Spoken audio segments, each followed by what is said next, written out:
Okay, a little update then. The bike, it would be safe to say, has been slightly kicking me in the arse today.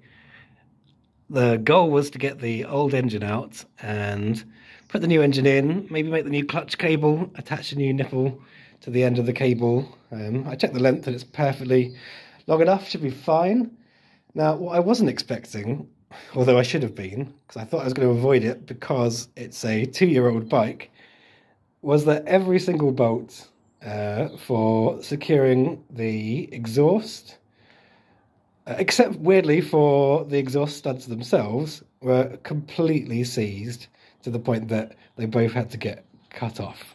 It looks like from this sort of angle it's been quite a neat day. Like, we've got the coolant, drained all the cooling system obviously to take the engine out, got all these bits off here, got the snazzy back bit of the exhaust off. It's quite nice to see that the end bit is stainless, I guess. Got the exhaust that comes out, the main header from the exhaust manifold, which will be plugging into something new that I've got. Got a few bits and bobs organised quite neatly, reasonably neatly. But then, if we just turn this way, we see something of a chaotic scene. Now, the good news is that the engine is in fact out, and it did come out following the instructions that were in the workshop manual. Actually, the main engine bolt that holds also the swing arm onto the frame, fortunately, came off very easily. The only thing that I had to do was move the rear brake reservoir in order to get access to the bolt here. Now, the one at the top also came out eventually after, we used all kinds of things. We used like an electric air hammer. We used a really significant, here it goes, this significant sized hammer. We used heat. We used all sorts, and eventually it did finally start to move. The bottom one, no matter what I did. Oh, I should also mention that the only way of attaching any tools to the big bolt that goes through the engine just here, and the bottom one that goes through just here, where you can see it's been crudely cut off. The only way to actually attach any tools to that bolt is with a Allen key, and the bolts themselves seem to be soft as cheese and completely corroded on the inside. So this bottom one is firmly stuck in the engine. I will show you where that is. It's probably going to have to get drilled out, but I figured because I'm going to take this to my friend Jez for welding up the bash plate, which is going to go hopefully on these mounts, which is where the original under tray went.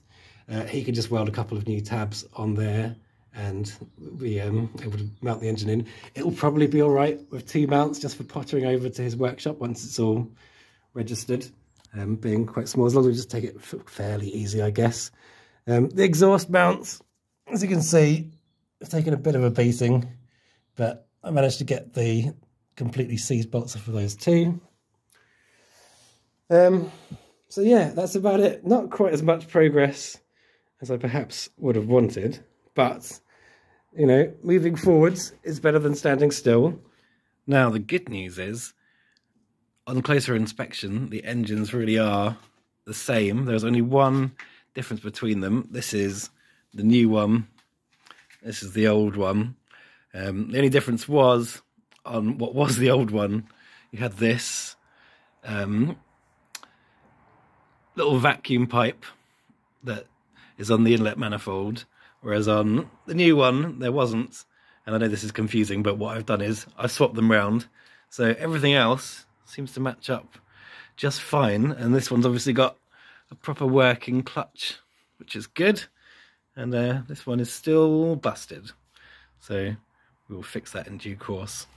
Here's the bits that once the new engine is in and plumbed in and running and all that good stuff, we'll hopefully make this ready to go, and this bike ready to score some points. So we've got braided line to extend the front brake lines because they're rated in a slightly strange way to make it able to turn the bars full lock both directions. Got a nice long clutch cable. It's more than long enough. All good. We've got this piece for the gearbox for the old one. We need to obviously take that apart, but I need to get that bolt out, the mounting bolt out of it first. I think the easiest way is going to be just to take the whole engine to my friend Jez. He can weld a nut on the end of it, and we'll hopefully hit it with the big impact gun, and off it will whiz. We've got another chain, a front sprocket guard, because the other one on the bike is cracked and the new engine came with one. And then we've got this extremely high temperature paint, which we're going to do bits of the exhaust with. We're probably going to paint the engine as well, just to make it look nice and neat. And we've got some exhaust paste so we can stick it all back together and hopefully it won't leak, because it was leaking profusely before. And last but not least, we have actually this really quite nice looking gear shift lever, and handily it does actually fold. So here's hoping, when I inevitably have some crashes, this one doesn't break. One last bit that is a bit of a positive. I managed to get hold of this quite affordable decap pipe just off of Italian eBay, no less. And you can see, like, this is the old catalytic converter stroke muffler. This is the new one. It's like, it's not the best quality, but it looks like it's stainless. But the main thing is, look how much extra ground clearance that's going to give us. A whole heap of extra ground clearance, and it only uses one of the mounting points, which is good because I had to chop the back one off pretty much, so problem solved.